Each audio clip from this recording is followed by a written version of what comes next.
Hello friends, मैं हूं मानस और एक बार फिर आपका स्वागत करता हूं लर्न फिल्म ऑनलाइन में। दोस्तों, आज हम बात करेंगे कैसे हम ब्लॉकिंग कहते सीन के अंदर कैरेक्टर की ब्लॉकिंग करते हैं, कैसे हम कैमरा को मूव करते हैं, कैसे एक सीन को पूरा प्लान करते हैं और साथ साथ हमें हमें एक कैमरा को जब सेट करते हैं तो हमें कितनी पोजीशंस की ज़रूरत होती है। तो आइए चलिए दोस्तों देखते हैं कि किस तरह से हम एक सीन को ब्लॉक करते हैं, किस तरह से एक सीन को शूट करते हैं।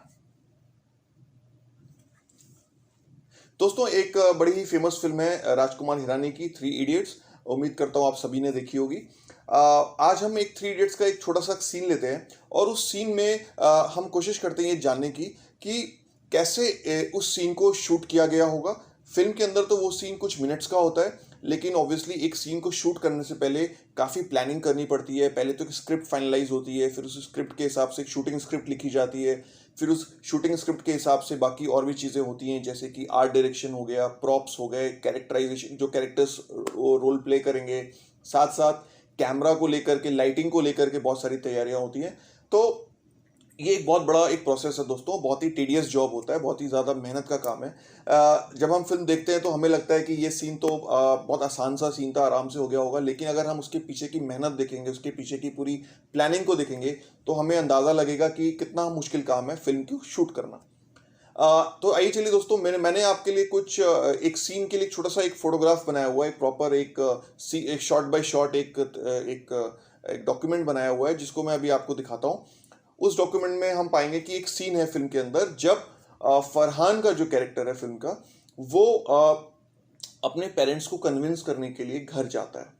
उससे पहले एक सीन होता है कि जब राजू हॉस्पिटल से डिस्चार्ज होता है और आज उनका कैंपस प्लेसमेंट इंटरव्यू है। तो जब फरहान भी इंटरव्यू के लिए जा रहा होता है तो राजू उसको बोलता है कि मैं इंटरव्यू के लिए जाऊंगा, लेकिन तू अपने घर जाएगा और अपने पेरेंट्स को कन्विंस करेगा। तो ये उसके बाद आता है सीन, जब हम देखते हैं कि उसके पेरेंट्स उसको लेकर के कुछ प्लान कर रहे हैं और लेकिन फरहान वहाँ पे आता है और फरहान आज आज फरहान के लिए डू और डाई सिचुएशन है।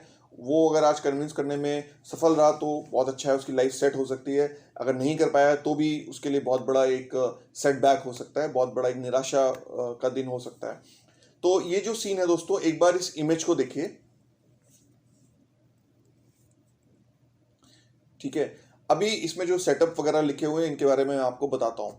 इस सीन को बताने से पहले एक टर्म होता है जिसको हम लोग बोलते हैं कैमरा सेटअप। कैमरा सेटअप दोस्तों क्या होता है, जब हम शूट करते हैं तो हर एक सीन का एक अलग तरह से लाइट किया जाता है। हर एक सीन को, अगर मान लीजिए हम एक कमरे में भी शूट कर रहे हैं और अलग अलग शॉट्स हैं, तो हर एक शॉट को हम अलग अलग टाइम पे शूट करते हैं पहली बात तो, और अलग अलग तरह से लाइट भी करते हैं, ताकि ओवरऑल एक लाइट की भी कंटिन्यूटी रहे और हमारा हर एक चीज़ जो डिटेलिंग हम दिखाना चाहते हैं, जैसे कि कैरेक्टर की डिटेलिंग हो गई, इसके फेस की डिटेलिंग हो गई, या जो प्रॉप्स है, जो बैकग्राउंड है, वो भी डिटेल में होना चाहिए, या जो भी कहानी की डिमांड है, जो भी डायरेक्टर ने जिस तरह से प्लान कर रखा है उस सीन को। तो इस सीन में अगर हम ध्यान से देखेंगे तो सेटअप का इस्तेमाल मैंने किया। तो बेसिकली सेटअप क्या होता है कि एक कैमरा पोजीशन, मान लीजिए कि अभी मेरा कैमरा पोजीशन ये है, तो ये मेरा कैमरा सेटअप 1 है। सेटअप 1 का मतलब है कि बिना कट किए मैं इस पोजीशन से कितने अलग अलग तरह के शॉट्स बना सकता हूं। क्या मैं इस एंगल से एक वाइड शॉट भी ले सकता हूं, एक बड़ा शॉट, लॉन्ग शॉट टाइप का, एक एक्सट्रीम लॉन्ग शॉट ले सकता हूं। क्या मैं इस शॉट से क्लोजअप भी ले सकता हूं, क्या मैं इस शॉट से एक मिड शॉट भी ले सकता हूं, एक मिड लॉन्ग शॉट भी ले सकता हूं। तो ये मैं जितने भी बिना कैमरा को कट किए मैं इस पर्टिकुलर एरिया से, इस पर्टिकुलर जगह से मैं कितने शॉट ले सकता हूं, वो मेरा सेटअप 1 हो जाएगा। ठीक है, ऐसा मान लीजिए कि एक कॉन्वर्सेशन हो रही है दो दोस्तों के बीच में, तो दोनों का ओटीएस शॉट है, ओवर द शोल्डर शॉट, जब कैमरा शोल्डर के पीछे होता है। तो मान लीजिए कि दो दोस्तों के बीच कॉन्वर्सेशन है, तो जब जब इधर कैमरा होता है तो वो एक कैमरा सेटअप 1 होता है। जब हम उधर का शॉट लेते हैं, दूसरे दोस्त के कैमरे के पीछे से कैमरा लगाते हैं, तो वो कैमरा सेटअप 2 हो जाता है।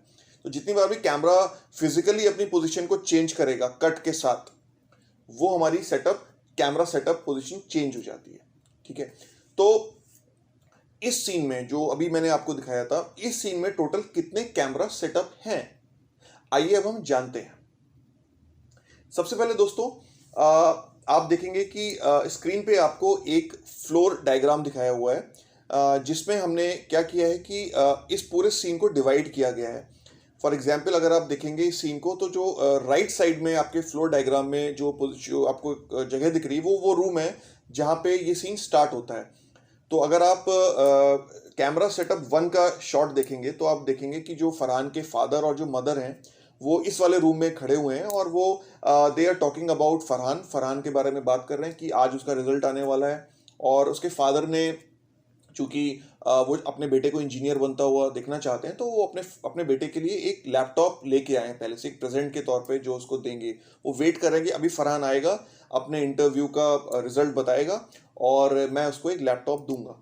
तो ये शॉट हमने यहाँ से स्टार्ट किया है। तो ये हमारा कैमरा सेटअप 1 है, ठीक है।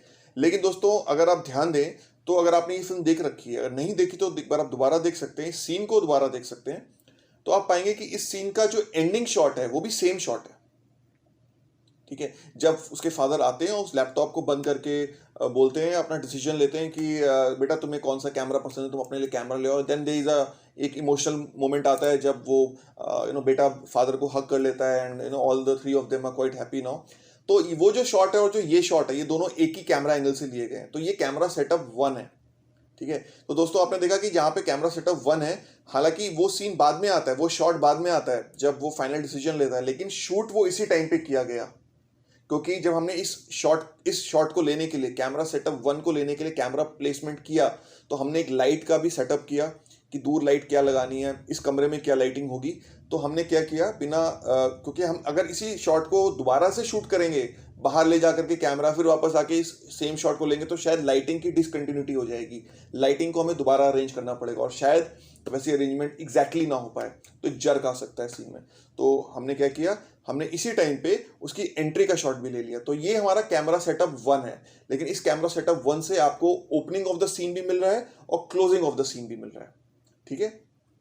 इसके बाद कैमरा सेटअप जो 2 आता है, तो जब ये सीन वहां पे कट होता है, जब हम देखते हैं फरहान इस फ्रेम में आता है पीछे से, आप कैमरा सेटअप 1 को दोबारा देखिए तो पीछे फरहान आएगा उस जगह पे बैकग्राउंड में, और वहां पे हमें कट होता है और ये फादर जो है ये उस रूम से बाहर निकलते हैं, mother and father both room से बाहर आते हैं फरहान के पास।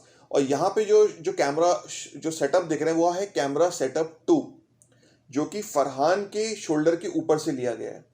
हल्का सा फरहान का शोल्डर भी उसमें दिख रहा है, और इसमें उसके फादर हमें पूरे दिख रहे हैं, उनकी मदर भी दिख रही है। तो ये हो गया हमारा कैमरा सेटअप 2। इसी का रिवर्स शॉट होगा कैमरा सेटअप 3, जब हमें फरहान की बात भी तो सुननी है, फरहान भी तो कुछ बताने आया अपने फादर को, तो फरहान के लिए हम फरहान के फादर के पीछे एक कैमरा, उनके यही सेम कैमरा इधर आएगा, ठीक है, सिंगल कैमरा है। अब यही सेम कैमरा फरहान के फादर के शोल्डर के पीछे से आएगा। तो ये कैमरा सेटअप 3 हो गया। तो देखा आपने ना कैसे पहले कैमरा सेटअप 1 था, फिर सेटअप 2 में कैमरा हुआ, फिर सेटअप 3 में कैमरा हुआ। तो ये कॉन्वर्सेशन थोड़ी देर चलती है, जब वो बोलता है कि मुझे इंजीनियर नहीं बनना है, फादर डांटते हैं कि कैसी बहकी बहकी बातें कर रहा है। फिर वो बताता है कि अगर मैं बन गया तो बहुत बुरा इंजीनियर बनूंगा और मैं फोटोग्राफी करना चाहता हूँ, और रेंचो के बारे में बात करता है। तो फादर को थोड़ा और गुस्सा आ जाता है और वो बोलते हैं कि ड्रामा मत करो और ये सब बातें मत करो। तो मदर बोलती है कि ज़्यादा मत बोले, नहीं तो ये सुसाइड कर लेगा। ये सीन वहाँ तक चलता है। तो जब मदर बोलती है कि ज़्यादा ना बोले, कहीं सुसाइड ना कर ले, तो फादर उस जगह को छोड़ते हैं और वो घूमते हुए आकर के इधर एक सोफे पे बैठ जाते हैं, जो कि है हमारा कैमरा सेटअप 4। अगर आप ध्यान से देखिए कैमरा सेटअप 4 फ्लोर डायग्राम में भी आप देख सकते हैं कि कैमरा सेटअप 4 कहाँ पे है। तो जब कैमरा वहाँ पे दोबारा से हमने एक्टर को, जो फादर है, वो वापस वहाँ पे आके बैठ जाते हैं, क्योंकि अब जो अगला इस सीन का पड़ाव है, जो इस सीन का आगे का जो आर्क है इस सीन का, वो अब इस एंगल पे होने वाला है। तो कैमरा सेटअप 4 है, वहाँ से हम देख पा रहे हैं कि घर का मास्टर शॉट है, उस कमरे का एक मास्टर शॉट है, जिसमें हमें वो छोटा सा रूम भी दिख रहा है और मदर फादर जहाँ पहले खड़े थे वो भी दिख रहे हैं, और फरहान भी आता है वहाँ पे और फादर के पास आके वहीं ज़मीन पे बैठ जाता है। अब दोस्तों यहाँ पे ध्यान देने वाली बात यह है कि जो कैमरा सेटअप 4 जिसकी बात मैं अभी आपसे कर रहा हूँ, इसके बाद जो कैमरा है वो हल्का सा ट्रैक इन करता है। अगर आप इस सीन को थोड़ा और देखेंगे, वो ट्रैक इन करके और थोड़ा सा एक क्लोज शॉट बनाता है इन दोनों, जिसमें सिर्फ फादर और सन आ रहे हैं, थोड़ा सा कॉम्पैक्ट फ्रेमिंग हो जाती है। तो वो हमारा कैमरा सेटअप 4, पहले वाला तो 4 था, ये वाला 5 नहीं होगा दोस्तों। क्यों? क्योंकि यहाँ पे कैमरा मूव कर रहा है, कैमरा कट नहीं हो रहा है, ठीक है। तो कैमरा मूव करके पोजीशन चेंज हो रही है कैमरा की, लेकिन कैमरा कट नहीं हो रहा है, देयर इज नो कट। तो क्या हुआ कि शॉट हमने यहाँ से स्टार्ट किया, ये कैमरा सेटअप 4 है, और जब बेटे और फादर दोनों बैठे हुए बातें कर रहे हैं, तो कैमरा धीरे से ट्रैक इन करता है, सब्जेक्ट के पास आता है और रुक जाता है। तो ये हो गया हमारा कैमरा सेटअप 4A। ध्यान दीजिएगा, कैमरा सेटअप 5 नहीं होगा, कैमरा सेटअप 4A होगा, क्योंकि कैमरा कट नहीं हुआ है। अगर सेम शॉट हम दोबारा लेते हो, कैमरा इधर आता बिना कट की, तो 4B हो जाता, 4C हो जाता, 4D एंड सो ऑन। लेकिन यहाँ पे 4B पे आता है। उसके बाद कैमरा सेटअप 5 आएगा जब कट होता है, और हम देखते हैं कि जो शॉट है कैमरा सेटअप 5 का, वहां पे हम फरहान को देख पा रहे हैं, लेकिन जो ओवर द शोल्डर शॉट है, OTS शॉट है, उसके फादर के शोल्डर के ऊपर से लिया गया शॉट है। तो वो हो गया आपका कैमरा सेटअप 5, ठीक है। और जस्ट उसका रिवर्स शॉट, जैसा हमने अभी देखा था कैमरा सेटअप 2 और 3 था जैसे, वैसे 5 और 6 होगा। तो जैसे फादर का शॉट्स जो होंगे, जो फादर के शॉट्स कैमरा सेटअप 6 से होंगे, और फरहान के शॉट्स कैमरा सेटअप 5 से होंगे, और इनके बीच में कॉन्वर्सेशन चलती है। बीच में दोस्तों 2 शॉट और आते हैं, जो कि है फरहान की मदर का एक शॉट होता है व्हेन शी इज क्राइंग, जब वो रो रही हैं, एक उनका मिड क्लोजअप शॉट है। और एक शॉट है वॉलेट का, जब वो अपने फादर को दिखाता है कि रेंचो ने मुझे बोला कि आपकी और अम्मी की फोटो अपने पास हमेशा रखूं, और सुसाइड का ख्याल जब भी आए तो इस फोटो को देखूं। तो वो जो शॉट है, जो इंसर्ट शॉट है, जो वॉलेट का शॉट है, वो शॉट भी वो इंसर्ट शॉट है, तो उसको अभी हम बाद में बात करेंगे। वो 2 शॉट्स जो है दोस्तों, वो बाद में लिए गए शॉट्स हैं। वो जब ये पूरा ड्रामा यहाँ का खत्म हो जाता है, फादर, और ये शॉट जो कैमरा सेटअप 6 है, ये वहां तक चलता है जब फादर उठ के वापस उस रूम में जाते हैं। जो हमने कैमरा सेटअप 1 में हमने दोनों शॉट्स ले लिए। फादर का जो लास्ट शॉट है वो तभी ले लिया था। तो अब हमें खाली वो शॉट चाहिए कि जब ये फादर यहाँ से उठते हैं और फ्रेम से बाहर चले जाते हैं, बस वहीं पे कट हो जाएगा। तो टोटल अगर आप इस सीन को देखेंगे तो हमारे पास टोटल कैमरा 6 सेटअप है हमारे पास। There are only 6 setups. 6 setup में ये पूरा सीन शूट हो जाता है बड़े आराम से, ठीक है। जैसे जब फरहान और उसके फादर बात कर रहे हैं, एक बॉन्डिंग है दोनों के बीच में, तो कैमरा क्लोज भी आता है उनके पास में। तो हमने सारा मतलब कैमरा जो है बहुत ही अनऑब्ट्रूसिव है। कैमरा जो है वो अपना टेंशन, वो ऐसा नहीं लग रहा कि कैमरा कह रहा है कि मेरी तरफ देखो, क्योंकि एक्शन और ड्रामा इतना अच्छा है, इतना ग्रिपिंग है कि कैमरा जैसा जैसा करता जा रहा है, हमारा ध्यान कैमरा की तरफ नहीं जा रहा है। तो कैमरा सेटअप 6 है। 2 शॉट और हैं, जो मदर का शॉट है कट अवे, जिसको बोलते हैं कट अवे शॉट।